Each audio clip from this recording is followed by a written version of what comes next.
എല്ലാവർക്കും നമസ്കാരം.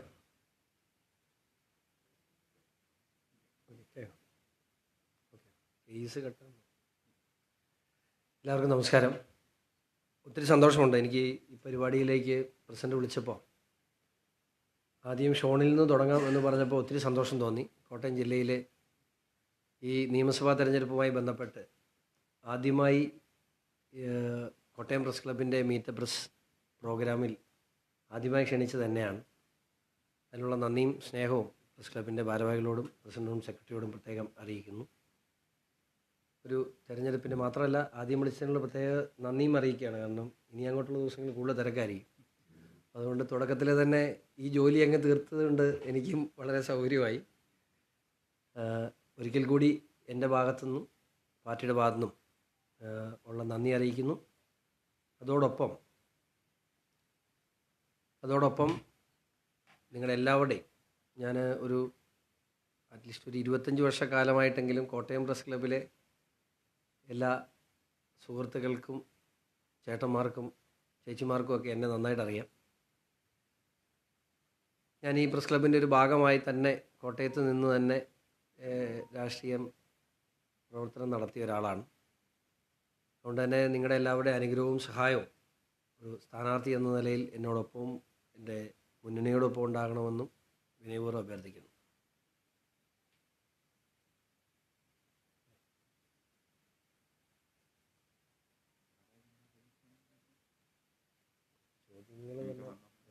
ചോദ്യം വന്നാൽ ചോദ്യത്തിന് മറുപടി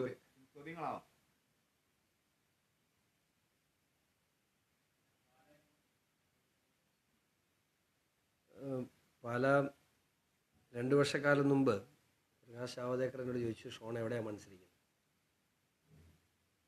ഞാൻ അദ്ദേഹത്തോട് പറഞ്ഞു, പാർട്ടി എന്ത് തീരുമാനം എടുത്താലും ഞാൻ അനുസരിക്കും, പക്ഷേ പാലയാണെങ്കിൽ എനിക്ക് സന്തോഷമാണ്. പുള്ളി പെട്ടെന്ന് ഞെട്ടലോടുകൂടിയാണ് അദ്ദേഹം എന്നോട് ചോദിച്ചത്, why Pala? You have Poonjar, you have enough contacts there, you have good party organisation there, better than പാല.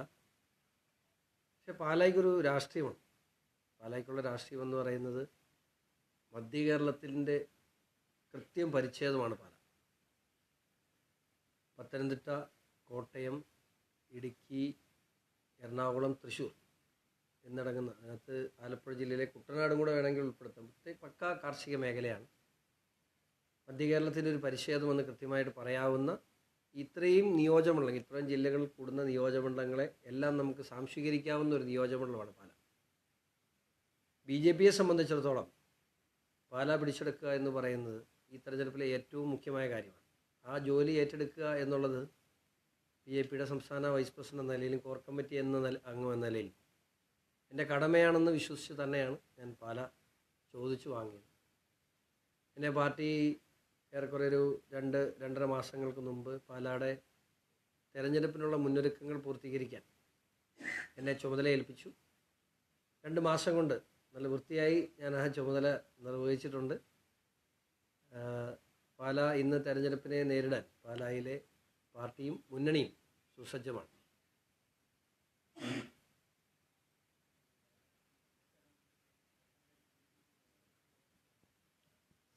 സ്ഥാനാർത്ഥികളെ ഇല്ലായിരുന്നു പറയാം.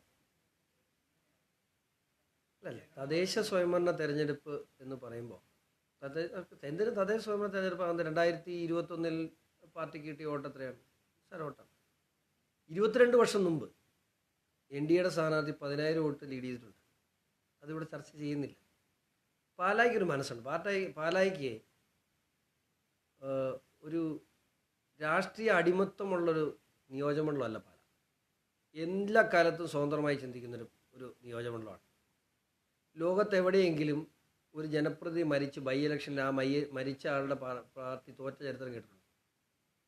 അത് പാലായിൽ മാത്രം സംഭവിച്ചാണ്. ബാക്കി ഇവിടെ അടുത്ത കാലത്തെങ്ങും എൻ്റെ അറിവിൽ ആ മരിച്ച വ്യക്തിയുടെ രാഷ്ട്രീയ പാർട്ടി ആ ബൈ ഇലക്ഷനിൽ തോറ്റ് പാലായി തോൽപ്പിച്ചു. പാല കൃത്യമായി നോക്കും അവർക്ക് കൊള്ളാവുന്നത് ആരാണ്, അവർക്ക് വേണ്ടത് ആരാണ് എന്ന് പാല കൃത്യമായി നോക്കി ചെയ്തോളൂ.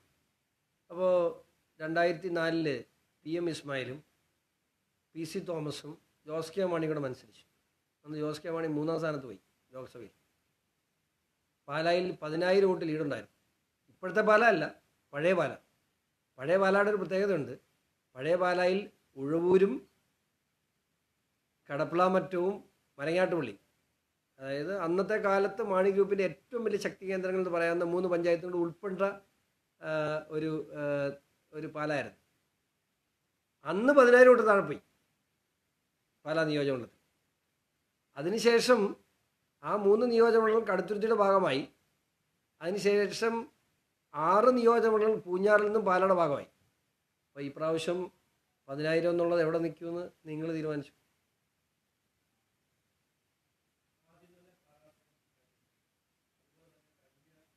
അല്ലേ, മിനിങ്ങാന്നല്ലേ പ്രകാശ് ഞങ്ങളുടെ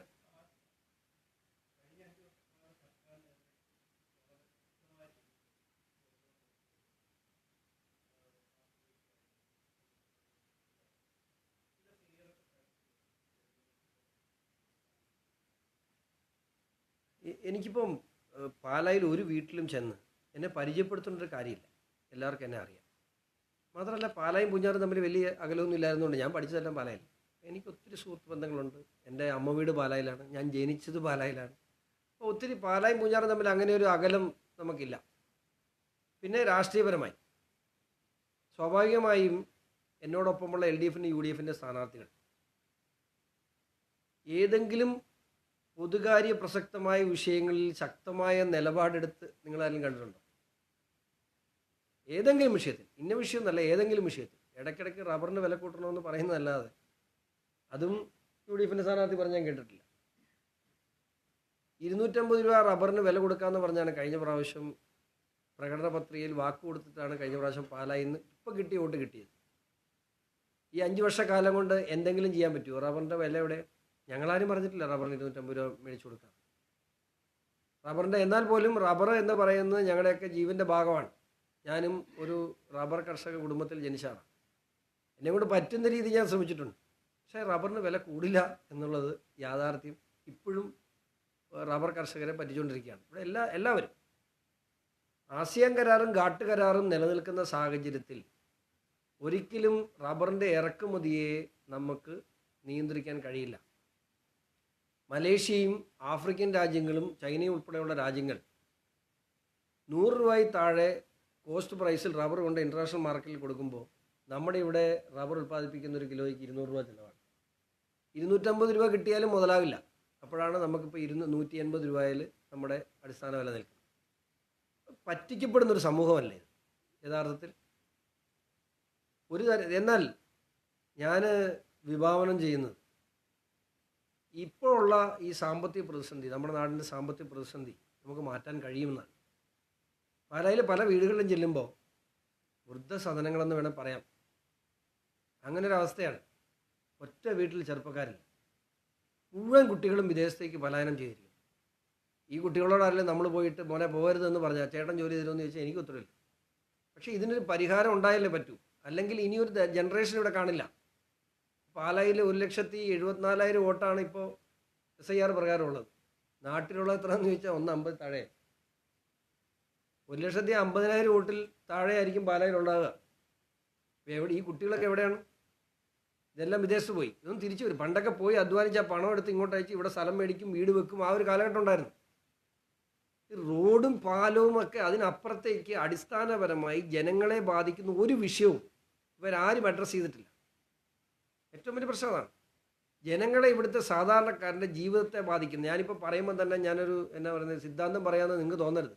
ഇവിടുത്തെ സാധാരണക്കാരനെ ബാധിക്കുന്ന, കർഷകനെ ബാധിക്കുന്ന, കോട്ടയത്തിൻ്റെ പരിച്ഛേദമായ ജനവിഭാഗങ്ങളെ ബാധിക്കുന്ന ഏത് വിഷയമാണ് കോട്ടയത്തുള്ള ഏതെങ്കിലും രാഷ്ട്രീയ നേതാക്കൾ അഡ്രസ്സ് ചെയ്ത് എനിക്കറിയില്ല.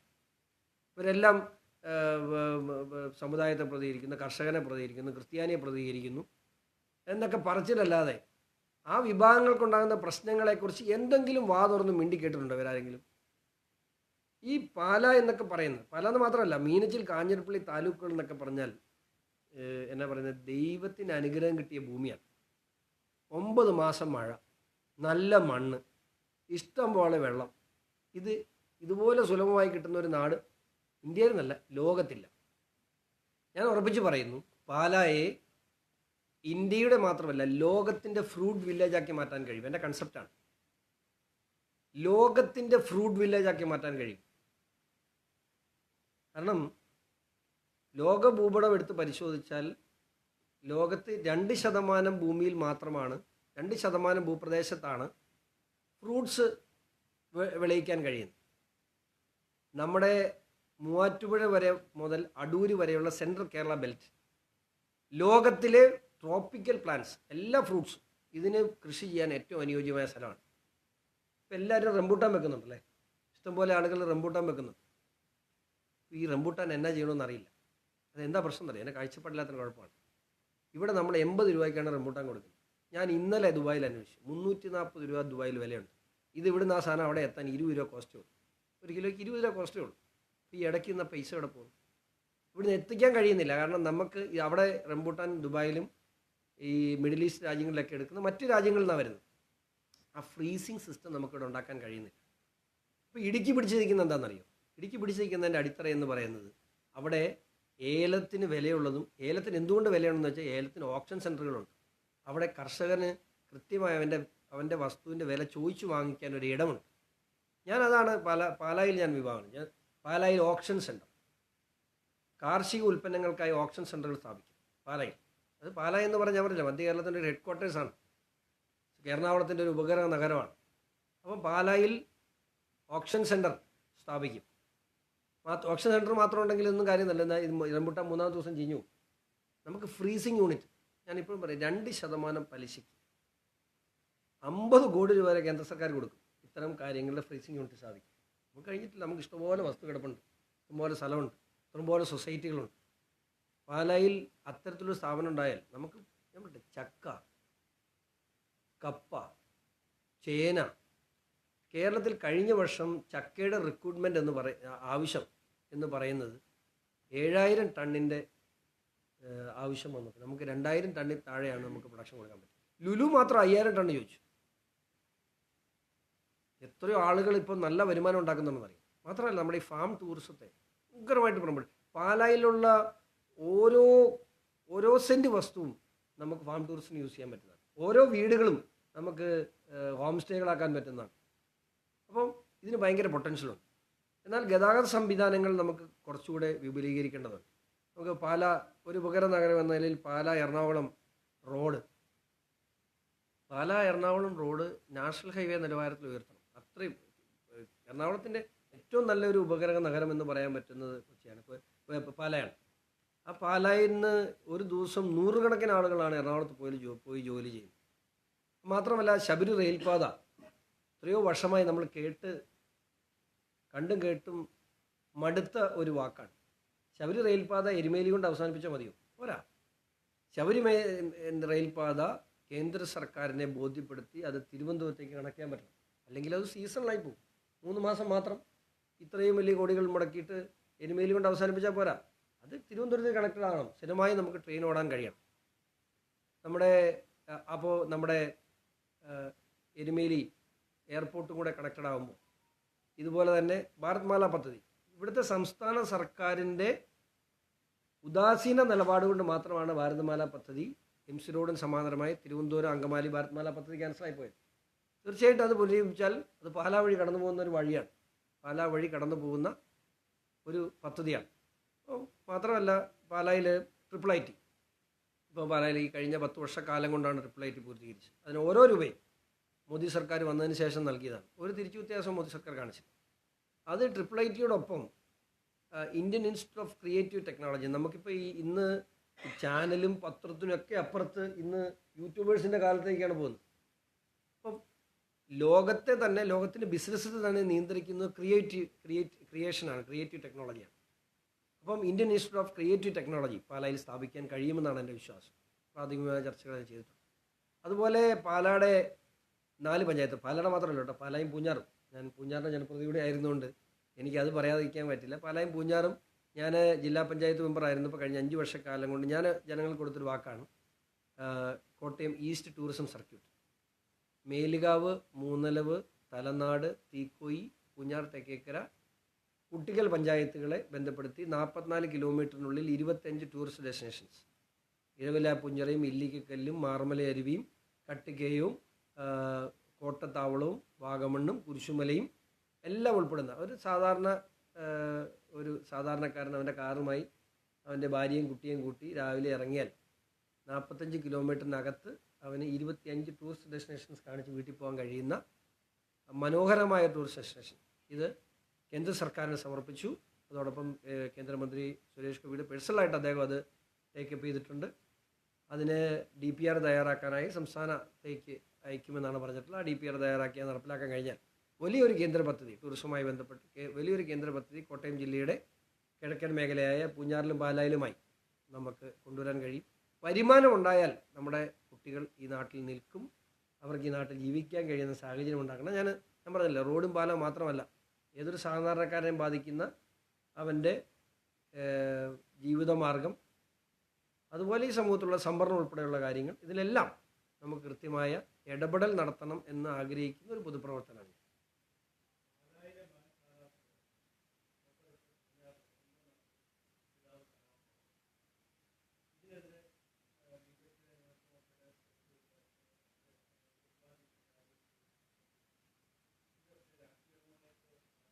അദ്ദേഹം അങ്ങനെ വല്ലതും പറഞ്ഞോ? ഞാൻ കേട്ടില്ല. പൂഞ്ഞാറിലും പാലായിലും ഷോൺ ജോർജും PC ജോർജും ഇല്ല, അദ്ദേഹം പൂഞ്ഞാറ് സീറ്റ് ആവശ്യപ്പെട്ടിട്ടില്ല. ഇല്ല, ഒരിക്കലും പറഞ്ഞിട്ടില്ല. അദ്ദേഹം കാഞ്ഞിരപ്പള്ളി സീറ്റ് ആവശ്യപ്പെട്ടിരുന്നു. അവിടെ ഇപ്പോൾ പാലായിലും പൂഞ്ഞാറിലും തുടക്കത്തിൽ തന്നെ ഞാനും പപ്പയും പറഞ്ഞിരുന്നു, രണ്ടുപേരും കൂടെ മത്സരിക്കുന്ന സാഹചര്യം ഒഴിവാക്കണം. കാരണം പാർട്ടിയെ സംബന്ധിച്ചിടത്തോളം ഈ കഴിഞ്ഞ ഒരു മാസം മുമ്പ് വരെ ഈ തെരഞ്ഞെടുപ്പുമായി ബന്ധപ്പെട്ട് എല്ലാ ചുമതലകളും വഹിച്ചിരുന്ന ഒരാളാണ്. അപ്പം ഞാൻ മത്സരിക്കണോ വേണ്ടയോ എന്നൊരു ചോദ്യം ആദ്യം തന്നെ എന്നോട് പാർട്ടിയും ചോദിച്ചിരുന്നു. അപ്പോൾ പാർട്ടി തീരുമാനിക്കുന്ന പോലെ എന്ന് പറഞ്ഞു. പക്ഷേ ഇങ്ങനെ ഒരു ഉദ്യമം ഏറ്റെടുത്ത് ഞാൻ കുറച്ച് ജോലികൾ ചെയ്തപ്പോൾ ഷോൺ തീർച്ചയായിട്ടും മത്സരിക്കണമെന്ന് പറഞ്ഞു. അപ്പോൾ ഞാൻ പറഞ്ഞു, പപ്പയുടെ ഇലക്ഷൻ നിങ്ങൾക്ക് എല്ലാവർക്കും അറിയാം, കഴിഞ്ഞ പപ്പയുടെ എല്ലാ ഇലക്ഷനും നിയന്ത്രിച്ചിരുന്നത് ഞാനാണ്. ഞാൻ പൂഞ്ഞാറിൽ നിന്നും മാറി നിൽക്കുന്നൊരു സാഹചര്യം ഉണ്ടാകും, ഞാനും പപ്പായും കൂടെ മത്സരിച്ചാൽ ശരിയാകില്ല എന്ന് പറഞ്ഞു. പാർട്ടി ഔദ്യോഗികമായിട്ട് ഇവിടുന്ന് തീരുമാനിച്ച്, അപ്പം പപ്പായും പറഞ്ഞു, ഞങ്ങൾ ആരെങ്കിലും ഒരാൾ മത്സരിച്ചാൽ മതി, അല്ലെങ്കിൽ ശരിയാകില്ല എന്നൊരു അഭിപ്രായമാണ് പപ്പ പറഞ്ഞു. അപ്പോൾ ആദ്യം ഇവിടുന്ന് പറഞ്ഞു. പക്ഷേ ആ കാര്യത്തിൽ കർശനമായ തീരുമാനമെടുത്ത് പാർട്ടിയുടെ കേന്ദ്ര കമ്മിറ്റിയാണ്. അവിടുന്ന് തന്നെ ഇങ്ങോട്ട് ആവശ്യപ്പെട്ടു. PC ജോർജും പത്മജയും അങ്ങനെ തന്നെയാണ് പറയുന്നത്. PC ജോർജും പത്മജയും കേരളത്തിൽ മത്സരിച്ചിരിക്കണമെന്നൊരു തീരുമാനം വന്ന് ഡൽഹിയിൽ നിന്നാണ്. അപ്പം ഞാൻ ഈ പരാതി വീണ്ടും പറഞ്ഞു. അന്ന് അപ്പനും മോനും എന്ന നിലയിൽ ജനപക്ഷം എന്ന രാഷ്ട്രീയ പ്രസ്ഥാനത്തിൻ്റെ ഭാഗമായിരുന്നു. ഇന്ന് ഒരാൾ ബി ജെ പിയുടെ നാഷണൽ കൗൺസിൽ അംഗവും മറ്റേയാൾ BJP സംസ്ഥാന വൈസ് പ്രസിഡൻറ്റും കോർ കമ്മിറ്റി അംഗമാണ്. അത് പാർട്ടിയാണ് തെരഞ്ഞെടുപ്പിനെ നേരിടുന്നത്, വ്യക്തികളല്ല. വീട്ടിൽ ചെല്ലുമ്പോൾ അപ്പനും മോനും ആയിരിക്കും. പക്ഷേ ഞങ്ങളെ സംബന്ധിച്ചിടത്തോളം പാർട്ടിയുടെ 2 കാര്യകർത്താക്കളാണ് നിങ്ങൾ രണ്ടുപേരും എന്ന ഉത്തരവാണ് പാർട്ടി നമുക്ക് തന്നത്. മത്സരിക്കാൻ പറഞ്ഞാൽ മത്സരിക്കുക എന്ന് മാത്രമാണ്. BJPയെ സംബന്ധിച്ചിടത്തോളം നമ്മൾ ചോദിച്ച് ഞങ്ങൾക്കിത് കിട്ടിയേ പറ്റൂ എന്ന് പറഞ്ഞവരല്ല ഞാനും എൻ്റെ അപ്പനും. അപ്പോൾ അത് പാർട്ടി തീരുമാനമെടുത്തു.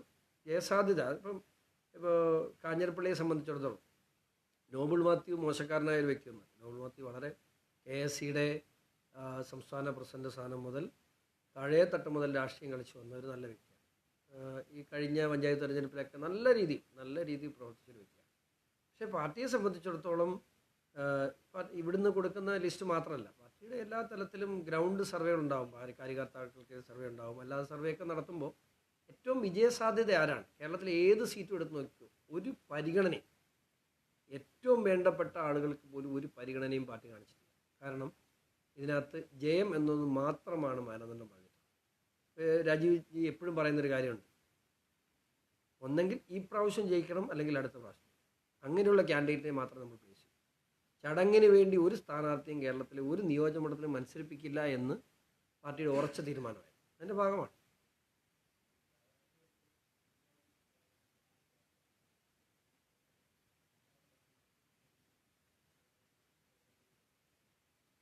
അത് ഇവരും എല്ലാവരുമായിട്ട് ചർച്ച നടത്തിയത് സംസ്ഥാനത്തിൻ്റെ പ്രഭാരി ശ്രീ പ്രകാശ് ജാവദേക്കർ, അതുപോലെ വിനോദ് താവഡജി ഉൾപ്പെടെയുള്ള പാർട്ടിയുടെ ദേശീയ തലത്തിലുള്ള സീനിയർ നേതാക്കളാണ്. അത്തരം ചർച്ചകളെല്ലാം ഫൈനലൈസ് ചെയ്തേക്കുന്നത് കേന്ദ്ര കമ്മിറ്റിയിൽ നിന്നാണ്. എന്തെങ്കിലും അവിടുന്ന് ഒരു കാഴ്ചപ്പാടുണ്ടാവും. പാർട്ടിക്ക് ശക്തിയുള്ള മണ്ഡലങ്ങൾ ഘടകകക്ഷികൾക്ക് വിട്ടുകൊടുക്കുക എന്ന് പറയുന്നത് ഈ കാലത്ത് എവിടെയാണ്? എത്രയോ സ്ഥലങ്ങൾ അങ്ങനെ സംഭവിച്ചിട്ടുണ്ട്. ഇപ്പം ഞാനൊരു കാര്യം പറയട്ടെ, കേരള കോൺഗ്രസിന് സ്വാധീനമുള്ള എത്ര മണ്ഡലങ്ങളുണ്ട് കോട്ടയം ജില്ലയിൽ? അവർക്ക് സീറ്റ് കൊടുക്കുന്നില്ലേ കോൺഗ്രസ്? അതൊക്കെ അങ്ങനെയാണ്. അതങ്ങനെ ഒരു മുന്നണി സംവിധാനത്തിലുണ്ട്. ഇപ്പം ഈ തൃശ്ശൂർ വിട്ടാൽ അപ്പുറത്ത് തൃശ്ശൂർ വിട്ടാൽ അങ്ങോട്ടേക്ക് കോൺഗ്രസിന് എത്ര മണ്ഡലത്തിൽ സ്വാധീനമുണ്ട്? ലീഗ് ആ സീറ്റ് വിട്ടു കൊടുക്കുന്നില്ലേ? മുസ്ലിം ലീഗ് ഇല്ലെങ്കിൽ തൃശ്ശൂരിന് അപ്പുറത്തേക്ക് കോൺഗ്രസ് ഉണ്ടോ? കോൺഗ്രസ് ഇല്ല. അപ്പം എന്നിട്ടും മുസ്ലിം ലീഗ് അവിടെ കോൺഗ്രസിന് അവർക്ക് 100% ജയിക്കാൻ പറ്റുന്ന എത്ര മണ്ഡലങ്ങളിൽ ലീഗ് കോൺഗ്രസിന് വിട്ടു കൊടുക്കുന്നുണ്ട്? ഈ എറണാകുളത്തേക്ക് വരുമ്പോൾ നേരെ തിരിച്ച് ലീഗിന് വിട്ടു കൊടുക്കുന്നില്ല. അല്ല CPM-ഉം CPI-യും തമ്മിൽ നോക്കിയാൽ CPIക്ക് ഒറ്റയ്ക്ക് നിന്നാൽ എത്ര നിയോജകമണ്ഡലത്തിൽ മത്സരിക്കാൻ പറ്റും? മുന്നണി സംവിധാനം എന്ന് പറഞ്ഞാൽ അതിനെല്ലാവരെയും ഒരുമിച്ച് കെട്ടിപ്പടുത്തിക്കൊണ്ട് പോകുക എന്നുള്ളതാണ്. അത് പാർട്ടിയുടെ ഏത് തീരുമാനവും അത് സ്വീകരിക്കുക എന്നത് മാത്രമേ ചെയ്യാൻ.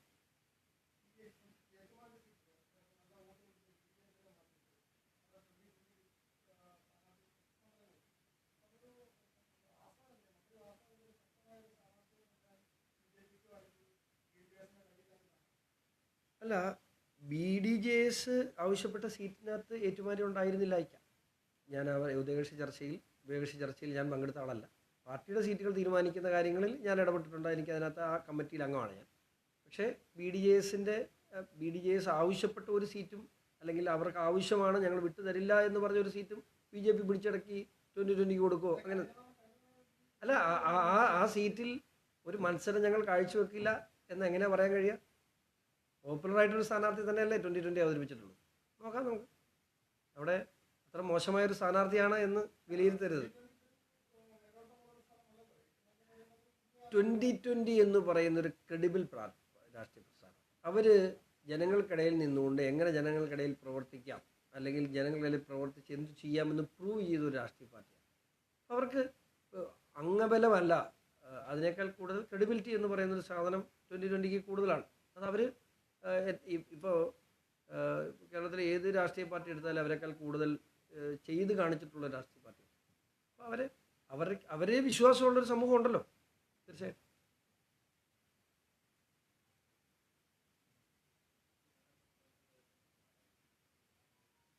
ദേശീയ നേതാക്കൾ പ്രചരണത്തിൽ വരുമെന്ന് വെച്ചാൽ ഇനി എല്ലാം കൂടെ എന്നാ പറയുന്നത് 10-18 ദിവസമേ ഉള്ളൂ. ഇനിയിപ്പോൾ ഇവൻ മോദിജിയുടെ ലിസ്റ്റിൽ പോലും പല ഉണ്ട്. പക്ഷേ ഇനിയുള്ള ദിവസങ്ങൾ നമുക്ക് ഈ 18 ദിവസം കൊണ്ട് എന്തൊക്കെ ചെയ്യാൻ പറ്റും? ഇനി ഓടുക എന്നുള്ളൂ. ജനങ്ങൾ ഓടിക്കൊണ്ടിരിക്കുകയാണ്.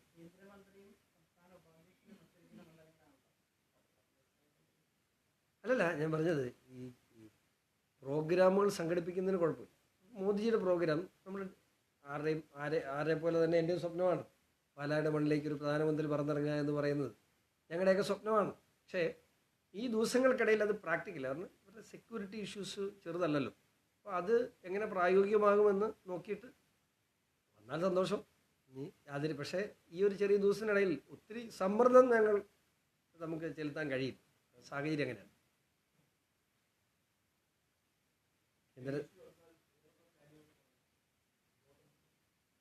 ഞാനിപ്പോൾ പറഞ്ഞു ഓൾറെഡി. അതിനെക്കുറിച്ച് ഏറെക്കുറെ നന്നായിട്ട് വിശദീകരിച്ചു. വിദ്യാഭ്യാസ കാര്യങ്ങളിൽ, ആരോഗ്യ കാര്യങ്ങളിൽ, റോഡ് ഇൻഫ്രാസ്ട്രക്ചർ, പിന്നെ ഞാൻ പറഞ്ഞല്ലോ കാർഷിക മേഖല. അതെൻ്റെ ഒരു ജീവിത ലക്ഷ്യങ്ങളിലൊന്നാണ്. കൃഷിയിലൂടെ ഈ നാടിനെ തിരിച്ചു പിടിക്കുക എന്നുള്ളത്. ഞാനൊരു കർഷകനാണ്. എനിക്ക് 33 ഏക്കർ സ്ഥലം കൃഷി ചെയ്യുന്നൊരു മനുഷ്യനാണ്. ഇപ്പോൾ ഈ കഴിഞ്ഞ 1-2 മാസമായിട്ട് എൻ്റെ കൃഷിയുടെ അവസ്ഥ മോശമാണെങ്കിൽ പോലും, പക്ഷേ ഞാൻ എന്നാലും ഇവിടെ പണിക്കാറുണ്ട്. വളരെ കൃത്യമായിട്ട് എനിക്ക് 5000-ലധികം കാപ്പിയുണ്ട്, 600 റംബുട്ടാനുണ്ട്, ഒരു 4.5 ഏക്കറിൽ ഞാൻ മലയിഞ്ചി ഉണ്ട്, 1000-ഓളം കമുകുണ്ട്, മലവേമ്പ് 5 ഏക്കറിൽ മലവേമ്പ് കൃഷി ചെയ്തിട്ടുണ്ട്. അങ്ങനെ അത്യാവശ്യം നല്ല കൃഷിപ്രാന്തമുള്ളൊരു മനുഷ്യനാണ് ഞാൻ. അതുകൊണ്ട് തന്നെ ഞാൻ ഈ കൃഷി ചെയ്യുന്നതിനകത്ത് എൻ്റെ ഒരു ലക്ഷ്യമെന്ന് പറയുന്നത് ഇത് കൃഷി ചെയ്തും ജീവിക്കാമെന്ന് ജനങ്ങളെ ബോധ്യപ്പെടുത്തണം എന്നുള്ളതാണ്. പിന്നെ നാളെ ഇവിടെ വന്നിട്ട് പണ്ടൊക്കെ ആളുകൾ നമ്മളെ കളിയാക്കുമായിരുന്നു. ഏതൊരു വിദേശ രാജ്യങ്ങളിൽ നിന്ന് ജനപ്രതിനിധികളുടെ നാട്ടിൽ വന്നിട്ട് എന്ത് ചെയ്യുന്നു എന്ന് ചോദിക്കുമ്പോൾ MLA ആണ്. അല്ല, നിങ്ങൾ എന്താ ചെയ്യുന്നത്? MLA ആണ്. നിങ്ങൾക്ക് എന്താ പണി? MP ആണ് എന്ന് പറയാൻ മാത്രമല്ല, എനിക്ക് എന്താ പണിയെന്ന് ചോദിച്ചാൽ ഞാൻ നല്ല ഒന്നാം തരം കർഷകനാണ്, എൻ്റെ ജീവിത വരുമാന മാർഗം കൃഷിയാണ് എന്നെനിക്ക് പറയാൻ കഴിയണം എന്ന് നിർബന്ധമുള്ള ഒരു പൊതുപ്രവർത്തനം. ഞാൻ പോകാറുണ്ട്. ഇപ്പോൾ ഈ ഒരു 2 മാസം പോയിട്ടില്ല. പക്ഷേ എൻ്റെ പറമ്പിൽ ജെയ്സൺ എന്ന് പറഞ്ഞ ഒരു ആളുണ്ട്. അവിടെ 3 പണിക്കാർ സ്ഥിരമായിട്ടുണ്ട്. 24 മണിക്കൂർ അവരവിടെ നോക്കിക്കോളും. പിന്നെ വാട്സപ്പ് ഉള്ളതുകൊണ്ട് രാവിലെയും വൈകുന്നേരം അവിടുത്തെ ഫോട്ടോ ആയിരിക്കും ഇങ്ങനെ വന്നുകൊണ്ടിരിക്കും. അതുകൊണ്ട് അവിടെ രാവിലെ പണിയുന്നതിന് മുമ്പ് എല്ലാം നല്ല വൃത്തിയായിട്ട് അവിടെ കാര്യങ്ങൾ നോക്കിക്കോളും. ഈസാൻ അവിടെ തന്നെയാണ് വീട്. ഈസാൻ കൃത്യമായിട്ട് നോക്കിക്കോളും. ആഴ്ചയിൽ ഒന്ന് ഞാൻ പറമ്പിൽ പോയിക്കൊണ്ടിരുന്ന മനുഷ്യനാണ്. ഇപ്പോൾ 2 മാസമായിട്ട് എനിക്ക് പോകാൻ കഴിയുന്നില്ല. അതിൻ്റെ ഒരു ദിവസം കൊണ്ടുപോകാം. നല്ല മലയാണ്, നല്ലൊരു, അതായത് നമ്മുടെ പുള്ളിക്കാനത്തിൻ്റെ നേരെ കീഴേ ആണ് സ്ഥലം. അത്യാവശ്യം നല്ല തണുപ്പുള്ള സ്ഥലമാണ്, നല്ല രസമാണ്. 2 അരുവിയുണ്ട് എൻ്റെ പറമ്പിൽ. അപ്പോൾ ഇനി ഒരു ദിവസം ഒരു ട്രിപ്പ് പിടിക്കാം.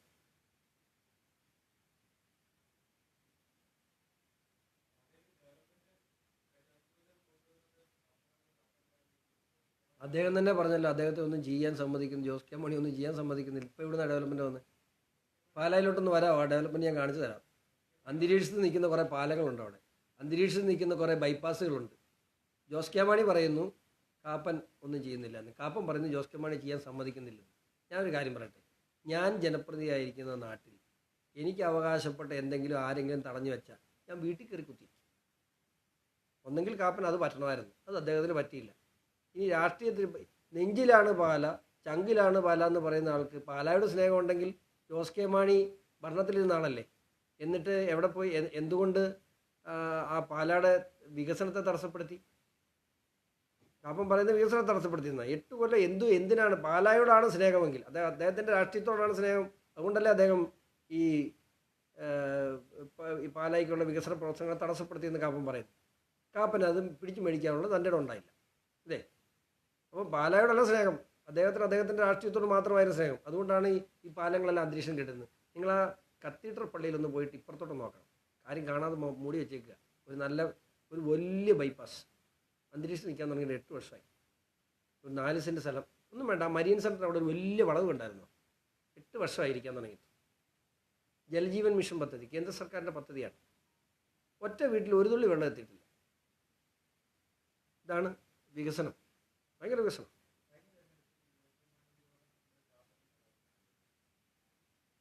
ജനപക്ഷ പ്രവർത്തകർ മാനസികാപ്പിനെ വോട്ട് ചെയ്തിട്ടുണ്ടാവും, ഒരു സംശയം വേണ്ട. കാരണം ജനപക്ഷം വേറെ ഒരിടത്തും കഴിഞ്ഞ തെരഞ്ഞെടുപ്പിൽ മത്സരിച്ചില്ലല്ലോ. പൂഞ്ഞാർ മത്സരിച്ചു, പക്ഷേ പാലായിൽ ജനപക്ഷമുണ്ട്. പാലായിൽ പഴയ പൂഞ്ഞാറിൻ്റെ ഭാഗമായി തന്നെ 6 പഞ്ചായത്തുണ്ട്. പാലാ നിയോജകമണ്ഡലത്തിൽ ജനപക്ഷ പാർട്ടി വളരെ സജ്ജമായിരുന്നു. അവർ സ്വാഭാവികമായിട്ടും കാപ്പനെ സഹായിച്ചിട്ടുണ്ടെന്ന് തന്നെ സംശയിക്കുന്നു. കാരണം ജോസ് കെ മാണി വിരോധം കൊണ്ടല്ല, തമ്മിൽ ഭേദം തൊമ്മൻ.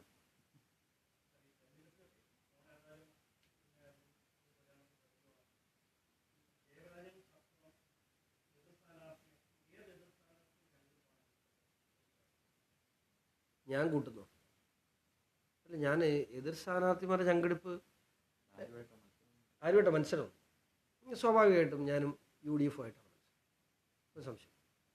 കാരണം ജോസ് കെ മാണിയല്ല, LDF അവിടെ പിക്ചറിലില്ല. LDF എന്ന് പറയുന്ന സംവിധാനം അവിടെ പിക്ചറിലില്ല എന്നുള്ളതാണ്. മൂന്നാമത് വേറെ ആൾ വന്നാൽ എനിക്ക് പറയാൻ പറ്റില്ല. വേറെ ആരെങ്കിലും മൂന്നാമത് വന്നാൽ പിന്നെ ഞാൻ 3-ാം സ്ഥാനമൊന്നും എനിക്ക് പറയാൻ പറ്റും. എന്നാൽ അത് വേറെ ആളില്ലെങ്കിൽ അദ്ദേഹത്തിന് 3-ാം സ്ഥാനം കിട്ടും എന്നുള്ളതാണ്.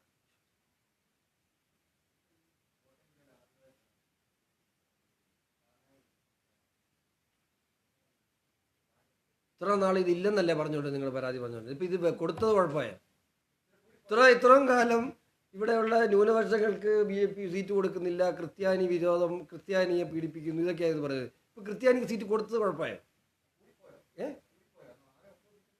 അപ്പോൾ ഇപ്പോൾ പറഞ്ഞ ഏറ്റുമാനൂർ സീറ്റ് ആർക്കാണ് കൊടുത്തത്? കടുത്തുരുത്തി സീറ്റ് ആർക്കാണ് കൊടുത്തത്? ചങ്ങനാശ്ശേരി സീറ്റ് ആർക്കാണ് കൊടുക്കാൻ പോകുന്നത്? പുതുപ്പള്ളി സീറ്റ് ആർക്കാണ് കൊടുത്തത്? ഇതെല്ലാം ഈ ജില്ലയിൽ തന്നെയല്ലേ. ഇപ്പോൾ പാലായും പൂഞ്ഞാറും കാഞ്ഞിരപ്പള്ളി അടുത്ത് കിടക്കുന്ന ഒരു പ്രശ്നമാണോ? പാലായോട് ചേർന്ന് കിടക്കുന്ന കടുത്തുരുത്തി BDS ജില്ലാ പ്രസിഡന്റ് സുരേഷ് ഏട്ടനാണ് മത്സരിക്കുന്നത് അല്ലേ. പാലാ നിയോജകമണ്ഡലത്തിൻ്റെ ചേർന്ന് കിടക്കുന്ന ഏറ്റുമാനൂർ, അവിടെ മത്സരിക്കുന്ന ആരാണ്? 2020 ആണ് മത്സരിക്കുന്നത്. കോട്ടയത്ത് ആരാണ് മത്സരിക്കുന്നത്? BDS ആണ് മത്സരിക്കുന്നത്. ഇപ്പം ചങ്ങനാശ്ശേരി, സ്വാഭാവികമായിട്ട് ചങ്ങനാശ്ശേരി പുതുപ്പള്ളി ഇങ്ങനെ സ്ഥാനാർത്ഥിമാർ വരാനുണ്ട്. എല്ലാ വിഭാഗങ്ങൾക്കും ഞങ്ങളുടെ 140 സീറ്റ് പ്രഖ്യാപിക്കും. നിങ്ങൾ നോക്കൂ, എല്ലാ വിഭാഗങ്ങൾക്കും അർഹമായ പ്രാതിനിധ്യം, പട്ടികജാതി പട്ടികവർഗങ്ങൾ ഉൾപ്പെടെ. നിങ്ങൾ ഈ അടുത്ത കാലത്ത് ഏറ്റവും കൂടുതൽ പട്ടികജാതി വിഭാഗങ്ങളിൽ നിന്നും ആളുകൾ ഒഴുകിയത് BJPയിലോട്ടാണ്. എത്രയോ മുൻ നേതാക്കന്മാർ, മുൻ XMLA മാർ ഒക്കെ BJPയിലെത്തി. ബി ജെ പിയിലോട്ട് വലിയ രീതിയിൽ പട്ടികജാതി സമൂഹത്തിൽ നിന്നും വലിയ രീതിയിൽ ബി ജെ പിയിലോട്ടൊരു ഒഴുക്കുണ്ടായിട്ടുണ്ട്. മാത്രമല്ല ഒരു കാര്യം ശ്രദ്ധിച്ചിട്ടുണ്ട്, പണ്ടൊക്കെ എൽ ഡി എഫ് വിട്ട യു ഡി എഫിലോട്ട്, യു ഡി എഫ് വിട്ട എൽ ഡി എഫിലോട്ട്. ഇപ്പം ഇവിടുന്ന് ആര് വിട്ടാലും നേരെ ബി ജെ പിയിലോട്ടാണ്. ബി ജെ പിയുടെ ഒരു വിശ്വാസ്യത വർദ്ധിപ്പിച്ചു. അല്ലെങ്കിൽ ഈ തെരഞ്ഞെടുപ്പിൽ എത്ര ഗൗരവമായി, എത്ര സീരിയസ് ആയിട്ട് ബി ജെ പി വന്നിട്ടുണ്ട്. എല്ലാ പത്രപ്രവർത്തകരും സീനിയറായിട്ടുള്ള എല്ലാവരും നമ്മൾ വളരെ ഒരു സീരിയസ് അപ്രോച്ച് ബി ജെ പിയുടെ ഭാഗത്തുണ്ടായിട്ടുണ്ട് എന്ന് എല്ലാവരും തുറന്ന് സമ്മതിക്കും.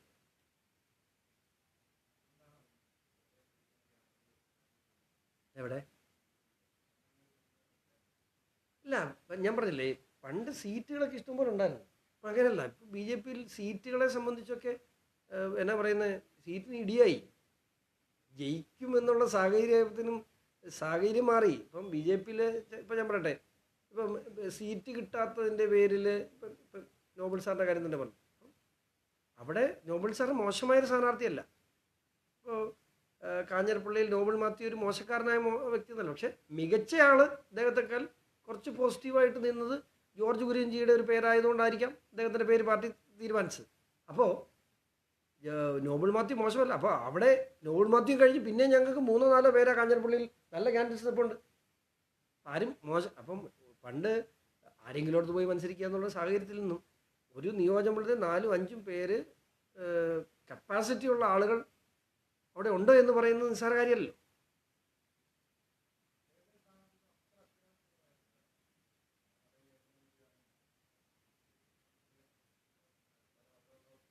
അദ്ദേഹത്തെ കേന്ദ്രമന്ത്രിയാക്കിയപ്പോൾ എല്ലാവരും എന്താ പറഞ്ഞത്? അദ്ദേഹം അച്ചടക്കമുള്ളൊരു പാർട്ടി പ്രവർത്തകരാണ്. ഇതിപ്പോൾ കോൺഗ്രസ്സിലാണെങ്കിൽ നടക്കുമോ? നിങ്ങളൊന്ന് ആലോചിച്ച്. കോൺഗ്രസ്സിലാണ് ഒരു കേന്ദ്രമന്ത്രിയോട് നിയമസഭയിലോട്ട് മത്സരിക്കാൻ പറഞ്ഞാൽ എനിക്ക് സൗകര്യം എന്ന് പറഞ്ഞാൽ പോകും. ഏതാ അതും ഭരണം വരും മന്ത്രിയാന്ന് ഓർത്തിട്ട് ഇത് ഭരണവും വരികയില്ല മന്ത്രിയായാലും അതും പോകും ഇതും പോകും എന്നുള്ള സ്ഥിതിയാവും. മര്യാദയ്ക്ക് ഇന്നേ കൊള്ളാം. ജോസ് കെ മാണിക്കുള്ള പോലെ തന്നെ രാജ്യസഭയാണെങ്കിൽ കുഴപ്പമില്ല, അവിടെ ഇരിക്കാം. മനസ്സിലായില്ലേ? പക്ഷേ ഇവർക്ക് ഭരണം വരും, അതുകൊണ്ട് ഇങ്ങോട്ട് വന്ന് മത്സരിക്കാം. മാത്രമല്ല കേന്ദ്രത്തിൽ പോയിട്ട് ഒരു കാര്യമില്ലെന്ന് മനസ്സിലായി. കാരണം ജീവിതത്തിൽ ഡൽഹിയിൽ കോൺഗ്രസ് അധികാരത്തിൽ വരില്ല എന്ന് എല്ലാവർക്കും അറിയാം. അത് നമ്മളെക്കാൾ ബോധ്യമുണ്ട്. ഇവിടെ വരുമ്പോൾ ഇപ്പോൾ അവിടെ കേന്ദ്രം പിടിക്കുമെന്ന് പറയുന്നെങ്കിലും ഡൽഹിയിൽ സ്ഥിരമായി പോയി കിടക്കുന്ന ഈ എം പിമാർക്ക് അവിടുത്തെ AICCയുടെ സിസ്റ്റം എന്താണെന്നും ബി ജെ പിയുടെ സിസ്റ്റം എന്താണെന്നും മനസ്സിലാക്കിയവർ ജീവിതകാലത്തിൽ കോൺഗ്രസ് ഇന്ത്യ മഹാരാജ്യത്ത് അധികാരത്തിൽ വരില്ല എന്ന് ഇവർക്ക് ഏറ്റവും ഉറപ്പുള്ള ആൾ. അതിലത്തെ ഏറ്റവും ഉറപ്പുള്ള ആർക്കാണ്? K C വേണുഗോപാലാണ്. അദ്ദേഹത്തിനാണ് ഏറ്റവും ഉറപ്പുള്ളത്. അദ്ദേഹം ഇപ്പോൾ ഇവിടെ ഈ മറ്റേ ഈ കാണുന്ന ആടികൾ എന്തൊക്കെ ബഹളങ്ങൾ നടക്കുന്നത്.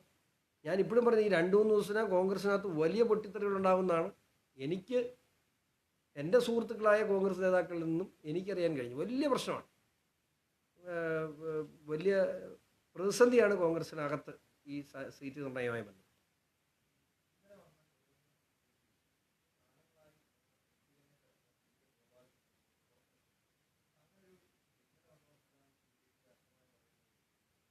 ഇന്നലെ വന്നപ്പോൾ ഞാനെങ്ങനെ വൈസ് പ്രസിഡന്റ് ആയത്?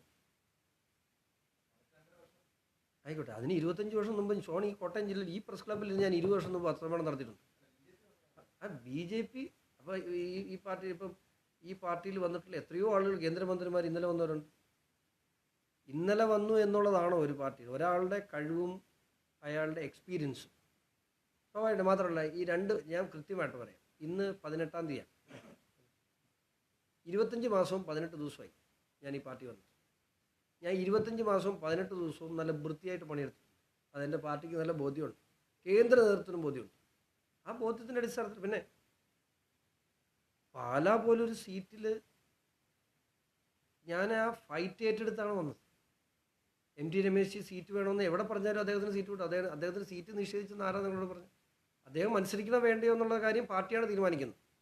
അപ്പം പാർട്ടിയുടെ സീനിയർ ലീഡേഴ്സ് മത്സരിക്കാൻ പോകുമ്പോൾ എന്നോട് ജനുവരി മാസം വരെ എന്നോട് പറഞ്ഞിരുന്നത് ഷോൺ മത്സരിക്കേണ്ട, ഷോൺ സംഘടനാ കാര്യങ്ങൾ നോക്കണമെന്നാണ് എന്നോട് പറഞ്ഞത്. ജനുവരി മാസം കഴിഞ്ഞപ്പോൾ എന്നോട് ഷോൺ മത്സരിക്കേണ്ട സാഹചര്യം ഉണ്ടാകും, പലരും ശ്രദ്ധിക്കാൻ പറഞ്ഞത് ജനുവരി മാസത്തിലാണ്.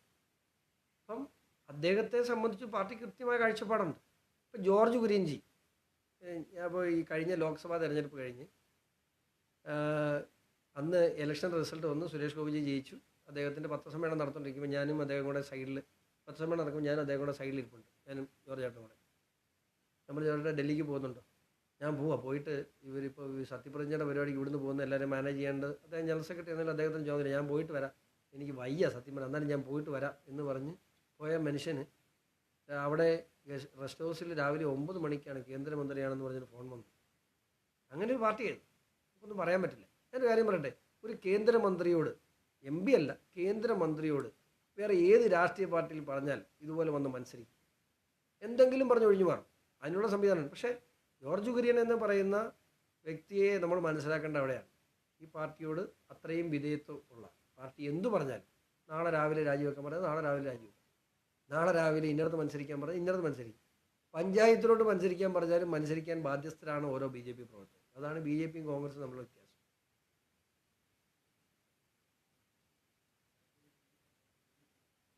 ഇല്ല, 2 ദിവസം അല്ല, ഈ മറ്റേ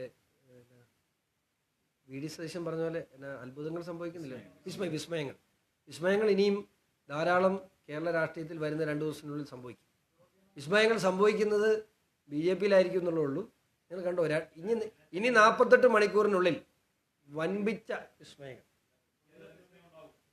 അല്ല വെയിറ്റ്, മണ്ഡലമൊക്കെ പറഞ്ഞാൽ നിങ്ങൾക്ക് മനസ്സിലാവും, അതുകൊണ്ട് മണ്ഡലങ്ങളൊക്കെ പറഞ്ഞാൽ നിങ്ങൾക്ക് മനസ്സിലാവും. അപ്പം അതുകൊണ്ട് 23 തീരുമാനിച്ചില്ല, പാർട്ടി എന്നൊരു അറിയിപ്പ് കിട്ടി. എൻ്റെ പരിധിയിലല്ല, പാർട്ടി തീരുമാനിക്കും. നോമിനേഷൻ കാര്യങ്ങളൊക്കെ ചെയ്തിട്ടുണ്ട്. എന്തോ അല്ലല്ല, പുതുപ്പള്ളിയെ കുറിച്ചൊന്നും ഞാനൊന്നും പറയുന്നത് അല്ലല്ല, അല്ല ഞാൻ പറഞ്ഞത്, ഒരു കാര്യം ഉറപ്പാണ്, കേരളത്തിൽ വരുന്ന 48 മണിക്കൂറിനുള്ളിൽ വിസ്മയങ്ങളുണ്ടാവും, ഒരു സംശയം വേണം.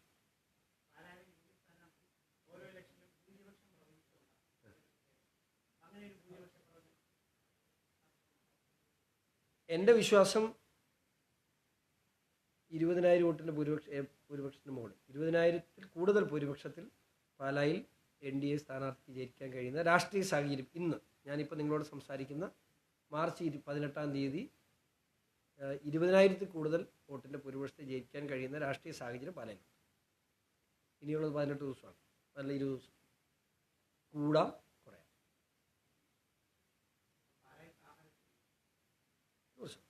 എന്നൊരു സംശയം വേണം. പാലായിൽ മാത്രമല്ലല്ലോ, കോട്ടയം ജില്ലയിൽ കുറേ താമരകൾ വരും.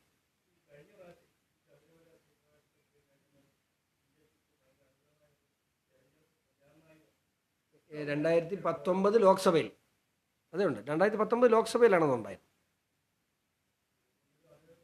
ഇല്ല, 21-ൽ ആ ഒരു പ്രതിഫലനം ഉണ്ടായില്ല.